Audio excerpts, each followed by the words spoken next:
All rise. Court's in session. Statement show that on March 13th, 2003, David Leaf was killed by a single gunshot wound to his forehead. Knox County 911. Help me! Help me! My husband's hurt himself. The report on the 911 call was that he'd shot himself. Gentleman's laying in a bed, guns laying beside him. Look right here, here's another hole. He's fired more than once. Look right above his head there. There's also a shot into the bed, which is a little suspicious in itself. There was more than one shot. And while that's not unheard of, well, it didn't look like a suicide scene. And the statement show that the person who delivered that fatal blow was the defendant, Raynella Leaf. He was shot almost in the middle of his forehead, but right above his left eye. There were no signs of forced entry, there were no signs of a struggle, and there was no one else at the residence but the defendant. Can you connect Raynella to that weapon? Fingerprints? No. Anyone see her pick up the gun? No. To any of the bullets that were used in that gun? No. That's a problem, isn't it, in this case?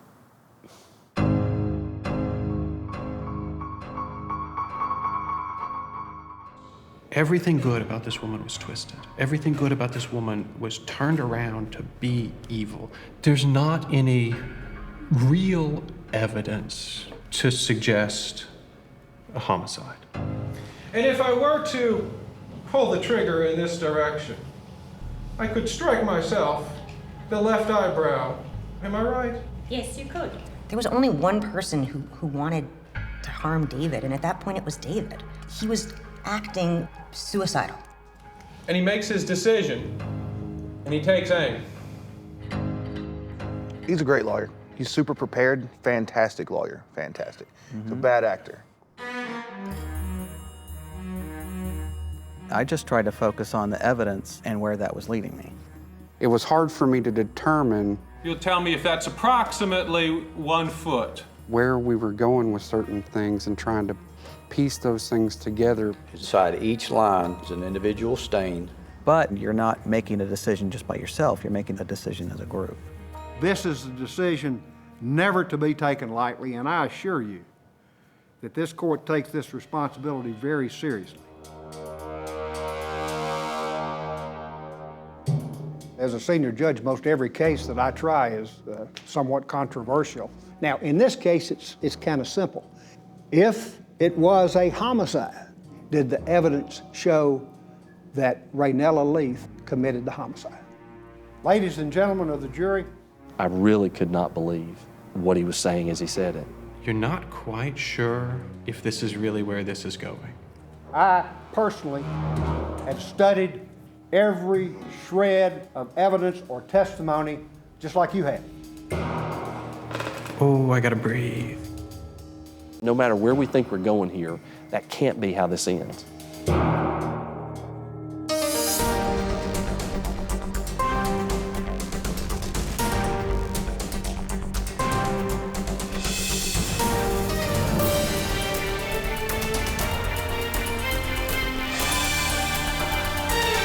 "48 Hours, The Widow on Solway Road."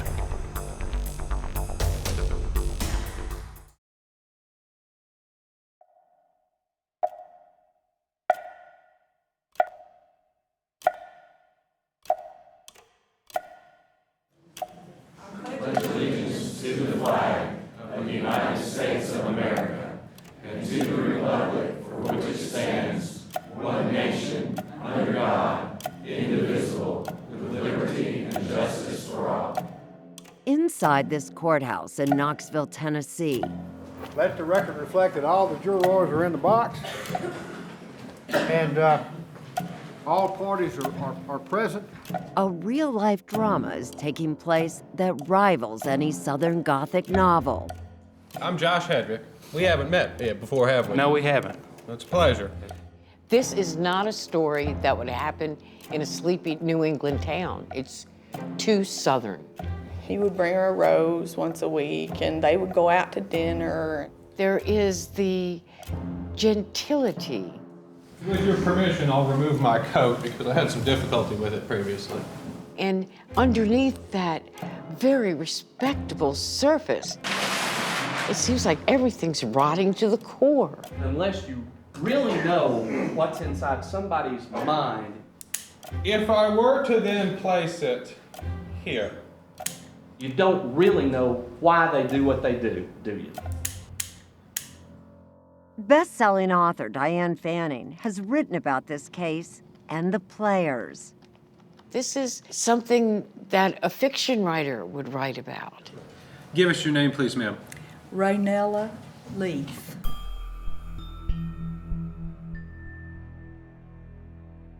Raynella Leith, a 68-year-old grandmother, is at the center of this extraordinary tale. Have you decided whether or not you wish to testify in your trial? I do not wish to testify. Very well. You've got an unbelievable character.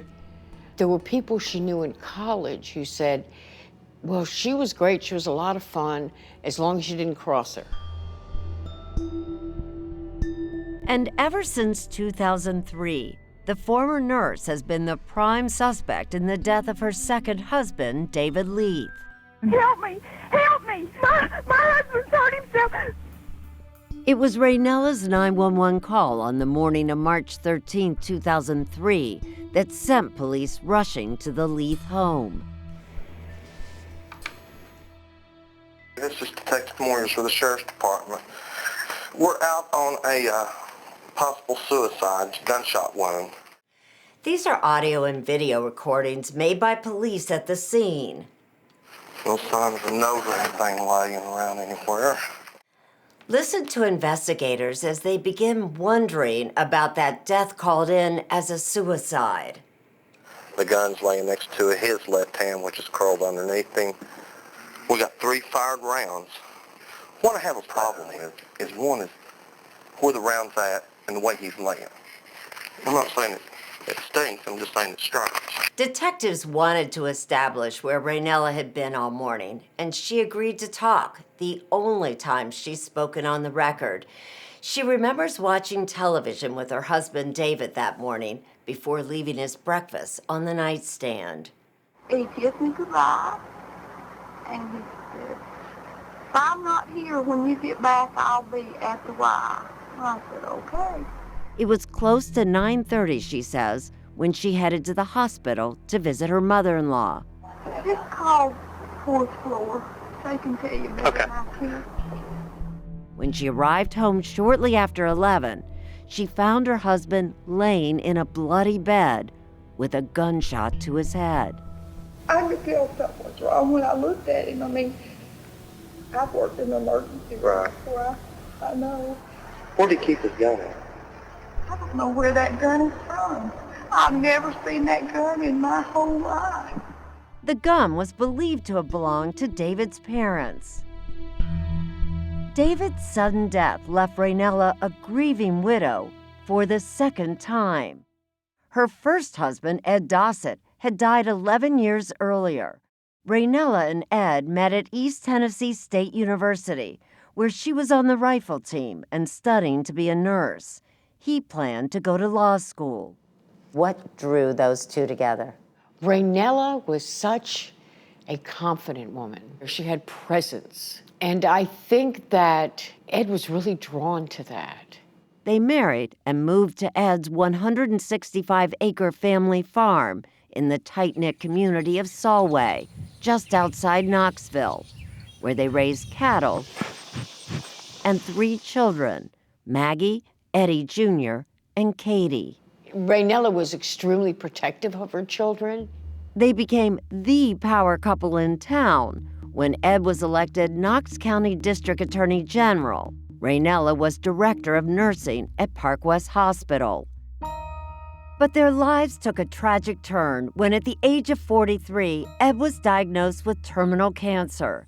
9 months later, he died, not from his illness, but in a freak farming accident. But Raynella wasn't a widow for long.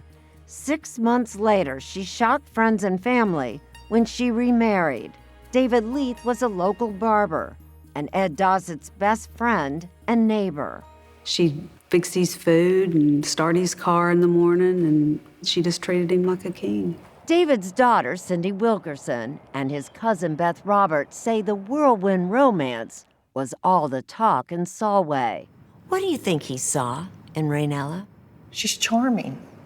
I said to my mother I thought he had hit the jackpot with this girl because she was so pretty and so interesting. I just thought this is going to be a great fit. But Raynella's newfound happiness was short-lived. Less than 2 years after she remarried, her 11-year-old son was killed in a car crash. She was very sad and very, very heartbroken. Cindy says she began seeing changes in Raynella and her father's relationship. They didn't seem as happy as they were when they first got married. 5 years later, more heartbreak. David was hospitalized. He began seeing a neurologist for signs of dementia and depression. In early 2003, Raynella says David's behavior became more erratic. Concerned, she began making notes in a private journal. On January 19th, she wrote, "Dave hateful today. I cried and cried." 3 days later, things hadn't improved. Dave hateful, controlling, his way or no way. I cried. 7 weeks after writing those words, David was dead. What did you think had happened to your dad? Somebody had shot him, but I knew that he didn't do it.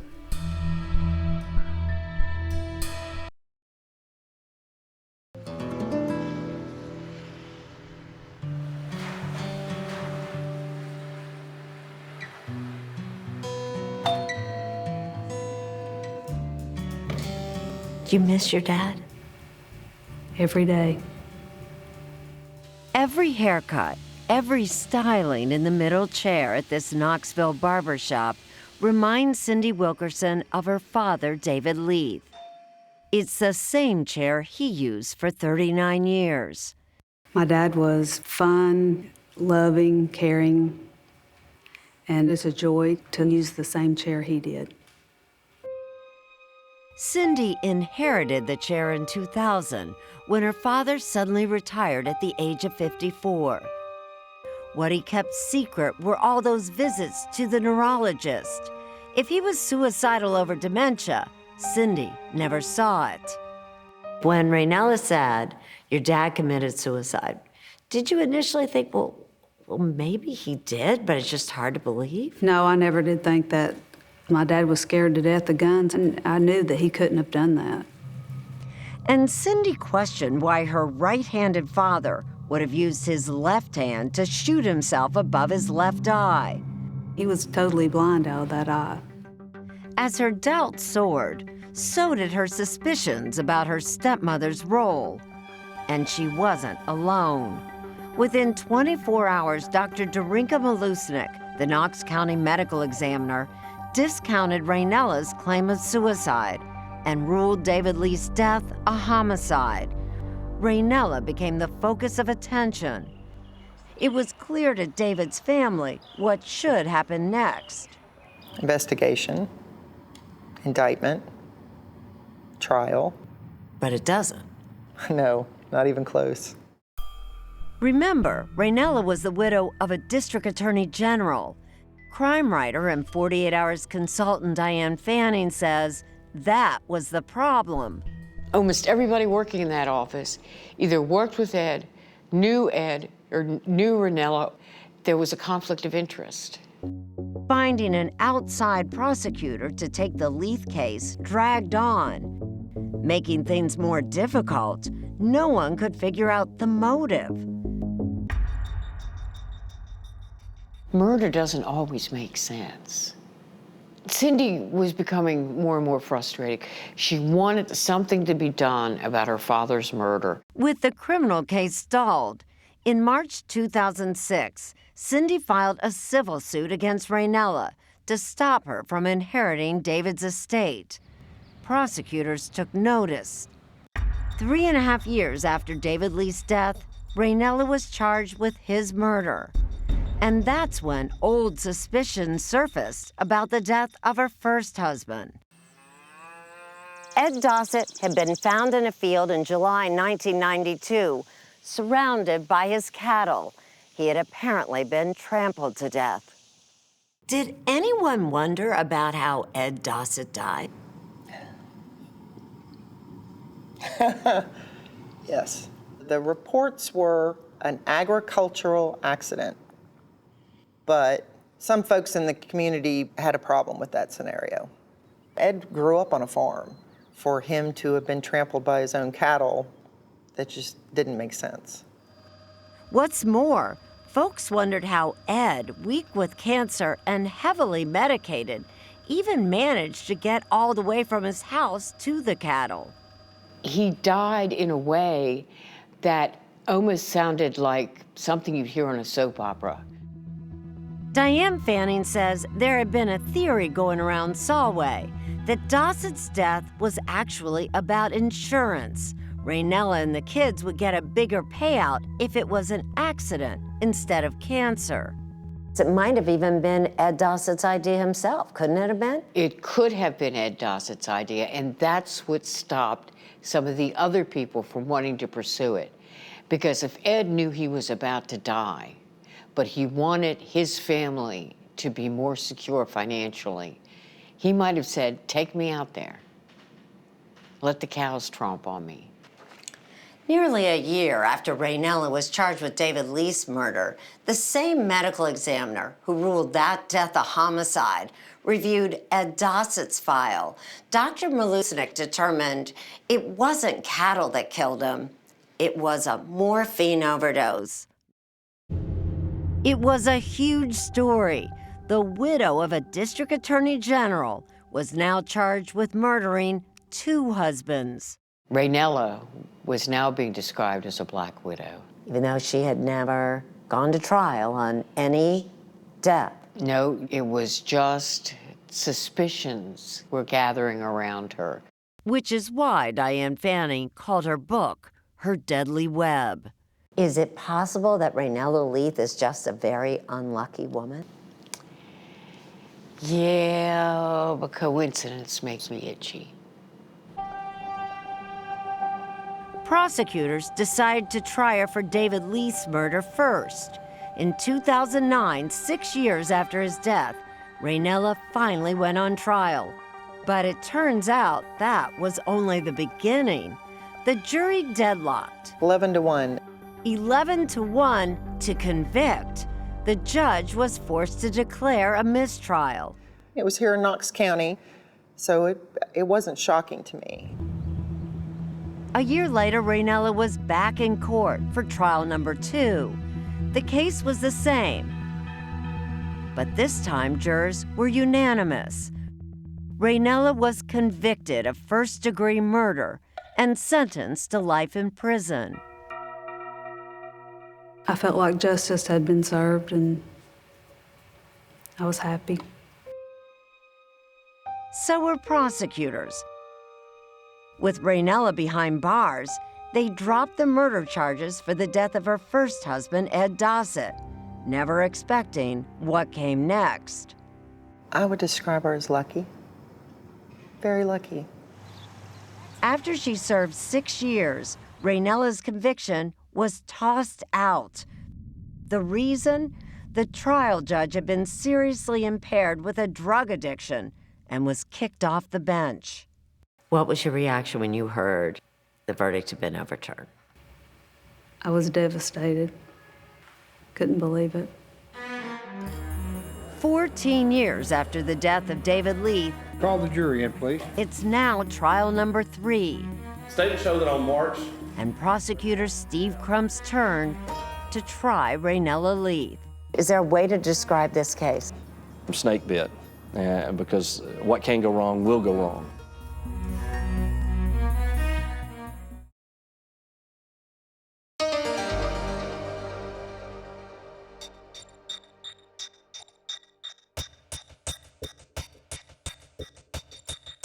It's May 2017. Everyone is ready. The trial, one of the last of senior judge Paul Summers' career, is set to begin. First to present, District Attorney General Steve Crump in what all sides hope will be the last trial in this case. The person who delivered that fatal blow was the defendant, Raynella Leaf. He argues Raynella's murderous plan unraveled the moment she fired that first shot and missed. Once she missed, it changed the whole dynamic. She ended his life with that second shot, and then in an attempt to cover up, she fired that third shot to get gunshot residue on him. You're describing a pretty cold-blooded killer. Yes, that's what I think she is. We'll show you what's been marked previously as Exhibit 36 and ask if you can identify that. For the prosecution, the gun, a Colt .38 police special revolver, reveals some of the most important clues. May I step down? Don Carmen is a former Tennessee Bureau of Investigation agent. Like I say, it's a very old, simple firearm, however, very effective. This picture of the cylinder was taken at the scene. The 3 fired rounds have small indentations, or hammer strikes, in the center of the casing. The unfired rounds do not. For each particular shot, it goes to the next chamber. As you look at it right now, it's going clockwise. Yes, Your Honor. Prosecutors say that clockwise rotation of the cylinder tells the order of the shots. The first cartridge fired would be this one. The second would be this one. And the third would be this one. The first 2 cartridges are from silver Remington bullets. Fragments of those were found in the wall and David Lee's head. But the third is different. It's a gold Winchester found shot through the mattress. If that gold bullet was fired last, as the prosecution believes, that means it came after David Leith was already shot in the head, severing his brainstem. Knox County Medical Examiner Dr. Darinka Malusnik. Was David Leith in any way capable of any sort of voluntary movement after that bullet transected his brain? None whatsoever. Next, prosecutors turn to the blood spatter. These round drops of blood on the wall tell investigators that David's head had to be raised nearly a foot above the mattress when the bullet was fired.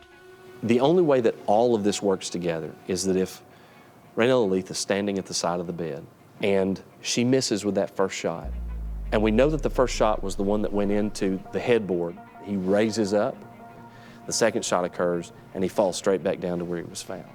You cannot lay in this bed and face that direction and get that blood spatter on the wall. Blood doesn't turn corners. But the defense insists that the same evidence points to David Leith as the shooter. Multiple shot suicides are not impossible. They happen. Raynella's team consists of Knoxville criminal attorney Josh Hedrick, along with Rebecca LeGrand, a Washington, D.C.-based lawyer with a background in science. She was taking care of a sick husband who she loved. And for that to get twisted into what it did is upsetting. She's got hope that the justice system isn't so broken that it won't eventually realize the truth, which is that she's an innocent woman. With no clear motive presented by the state, the defense starts with those 3 shots. Each and every one of these shots could have been accomplished by David Leith himself. And then raises doubts to Don Carmen about the order of those 3 shots. You don't know for certain whether the gun was opened or the cartridges manipulated prior to that photo being taken. I do not. And as a result, you're unable to say with any degree of scientific certainty what order the shots were fired in. That's correct, because in my discipline, they would be not testable.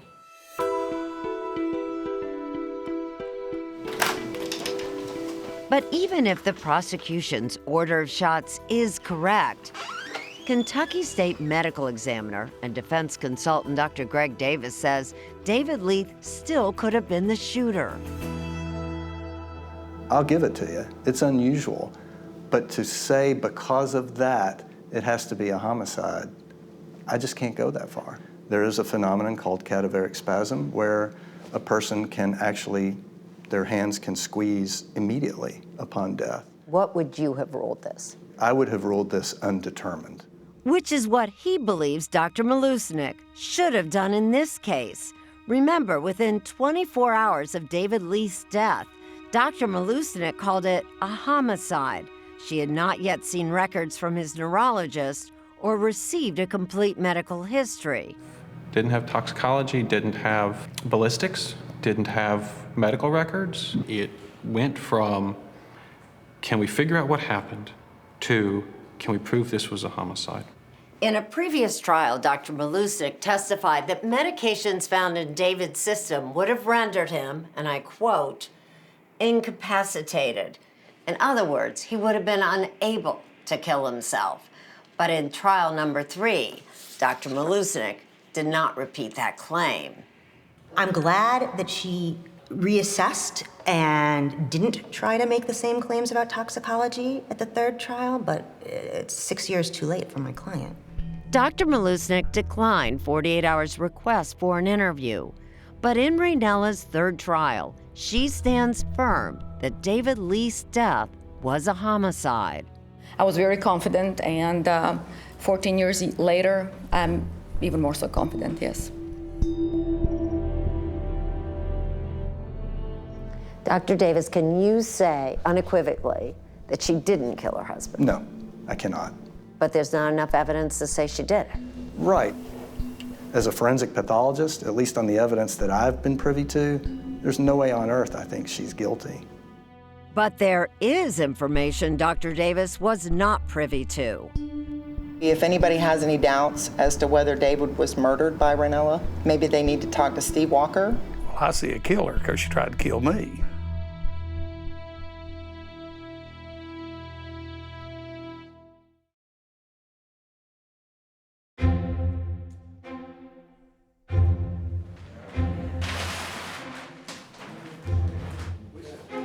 In a final and dramatic attempt to convince a jury of suicide, the defense brings the blood-stained bed to the courtroom, still preserved. If the record could reflect, I'm pointing to the hole in the middle of the headboard.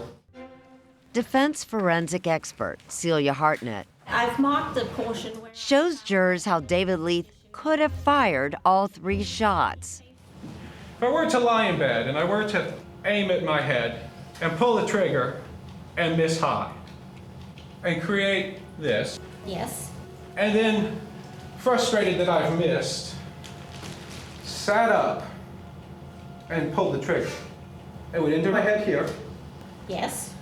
And then if I fell and my hand squeezed again, it would be consistent with this direction. Not just with the direction, but also with the distance. We're not saying we know exactly what happened. We're just saying we know there are multiple ways that all of this makes sense that don't have anything to do with a homicide. There was only one person who wanted to harm David, and at that point it was David. He was acting with his physicians, suicidal. He's becoming useless. And a proud man doesn't want to be useless. But for the prosecution, the most incriminating evidence isn't at the crime scene. It's at the barber shop, where Raynella called Cindy Wilkerson on the morning of the shooting. Raynella had already left David at home. She made the call from Park West Hospital, where she was visiting David's mother. She asked me if I had seen my dad and that he had went to work out on an empty stomach. Was that normal? No, she never called me at work. There was the first indication on March 13th, 2003, that anything was unusual about David Leith. The prosecution says the call was part of Raynella's elaborate alibi to prove she wasn't at home with David, but they say she miscalculated. Remember, Raynella told police she put breakfast by the bed and left the house around 9:30. She made the call to Cindy just 20 minutes later. There would have been no reason to say, have you seen him? There would have been no reason to ask if he'd worked out. And there certainly would have been no reason to say he didn't eat his breakfast, because there's no way she could have known that unless she had been there, and unless the only reason she knew he hadn't eaten breakfast was because he was dead. Have you seen your father today? That's the question the prosecution wants burned into jurors' minds as both sides make their final case. It's the only explanation. Raynella Leith is guilty of the first-degree premeditated homicide of David Leith. We can't say that the facts exclude the theory that David Leith shot himself as I demonstrated for you. Be as diligent as you have been since we started, and to return a verdict of not guilty. Murder David Leith. As all eyes turn to the jury, there are things about Raynella Leith they'll never hear. They don't know about Ed Dossett, and they don't know about Steve Walker. I'm a crouton on a real big salad here, and this is a big salad in this town. Steve Walker's ex-wife was Ed Dossett's secretary. Their relationship, as it turns out, was more than just professional. In 1995, 3 years after Ed's death, Steve found out during divorce proceedings that the son he raised was actually Ed Dossett's biological child. It came as a terrible shock to Steve and Raynella. I mean, in some ways you felt that you were on her side. Raynella's, yes, I thought we was on the same team. He could not have been more wrong. According to a police report filed by Raynella, on the morning of May 26th of that year, she found Steve, quote, acting psychotic near Ed's grave on the farm. Probably been trying to piss on my husband's grave. She told police she began firing warning shots into the ground to chase him away, and that Steve then took the weapon and fled on foot. But when Steve filed his own report, he told a very different story. He says that same morning, Raynella picked him up at the auto shop where he works and drove him to the farm to talk about the affair. Till I seen the gun, we was as friendly as me and you right now. When they got to Raynella's barn, Steve says she suddenly pulled out a revolver. In a police interview, Steve told investigators Raynella then said, "I'll kill you, you son of a bitch, then I'll raise the son." She had a towel around her hands, and she comes up with it and starts shooting. But the former marksman missed. Oh. Steve started running, but tripped and fell. I'm defenseless. She said, I used to be a better shot than that, but I can hit you from here. And she aimed that gun, and I closed my eyes. She pulled the trigger. I knew I was gone. But the gun Click. was out of bullets. There was no doubt in my mind. If she hadn't run out of bullets, I'd be dead. The police believed Steve Walker's story, and Raynella was arrested and charged with attempted murder. But she took a deal and pled guilty to a lesser charge of assault. After 6 years, her record was cleared. Why would she plead guilty? It's the same thing I would have told her, is this is a plea that will get expunged. There is no jail time. Take this deal and walk away. Raynella Leith did walk away. And I thank you for your time and attention. And Ms. Leith thanks you for your time and attention. 22 years later, she's hoping to walk away again. But as the jurors are ready to have their voices heard, As jurors, you are the ones that will decide the case.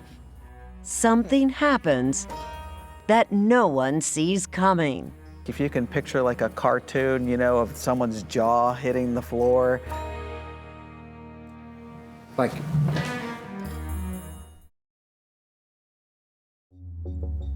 I really tried to pay attention and took notes, so I was really looking forward to deliberating. With her daughter by her side, Raynella Leith arrives at court for the final time. Let the record reflect that all parties are present in the courtroom, including the defendant. before the jurors can decide her fate. There's just one more piece of business. If it please the court. It's a defense motion called a Rule 29. Pursuant to Rule 29. A routine request made in nearly every trial to throw out the case for lack of evidence. In most cases, the judge simply denies the motion and gives the jurors the case. Only two words are required, either motion granted or motion denied. But then, like so many times in the story of Raynella Leith, something completely unexpected happens. In short, the state has failed to meet their burden. The defendant's motion for judgment of acquittal is granted. The defendant, Raynella Leith, is not guilty. The case against Raynella Leith is dismissed. Not guilty. The judge, on his own, acquits Raynella Leith of murder after 14 years of suspicion, 6 years behind bars, and 3 hard-fought trials. Just like that, it's all over. As the defense celebrates, She's free. She's done. The end. David Leith's daughter, Cindy, sits stunned. The prosecution does too. I don't understand it. I don't have an explanation. And under Tennessee law, there's no appeal either, because the judge made his extremely rare decision before the jury began deliberations. Put your money where your These jurors, initially shocked, become angry.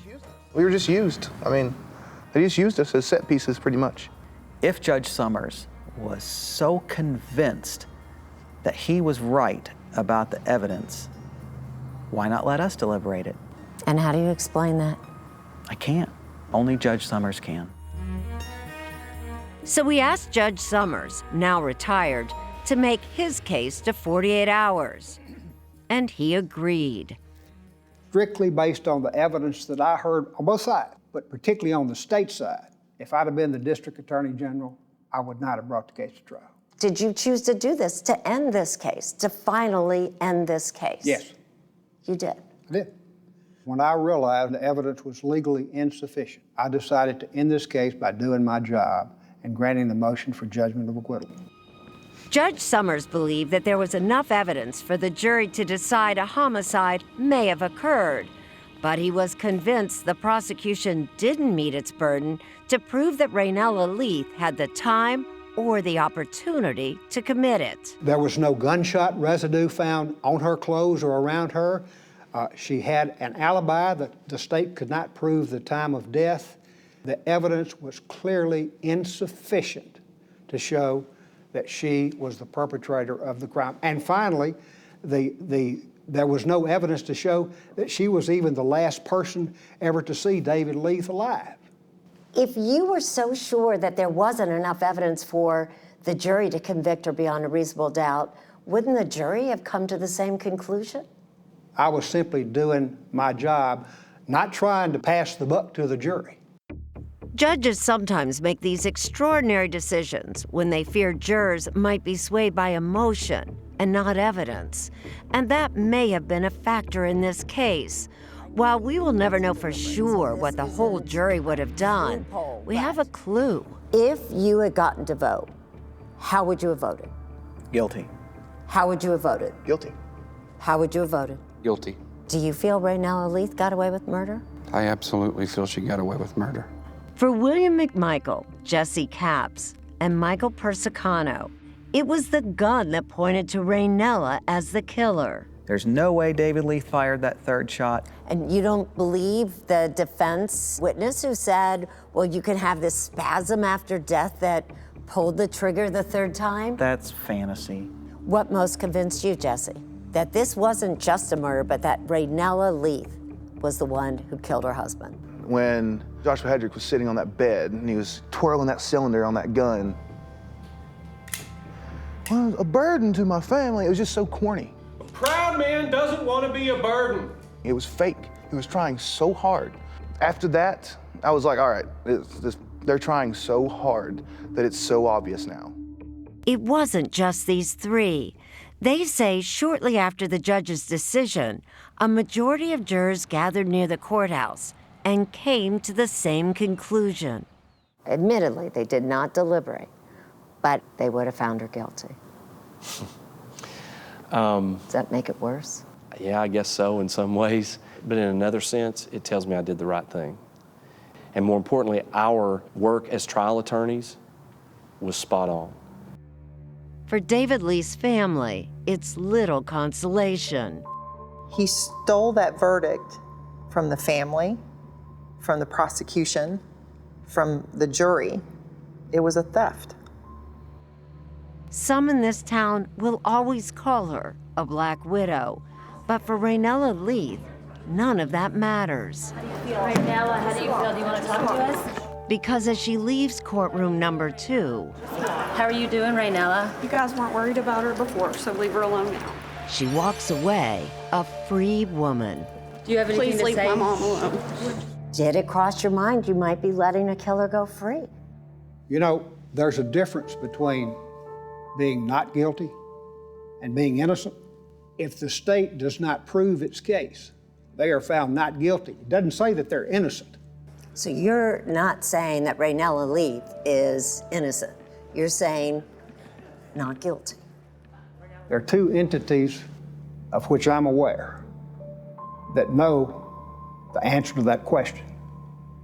One is the good Lord above, and the other one is the defendant, Raynella Leith.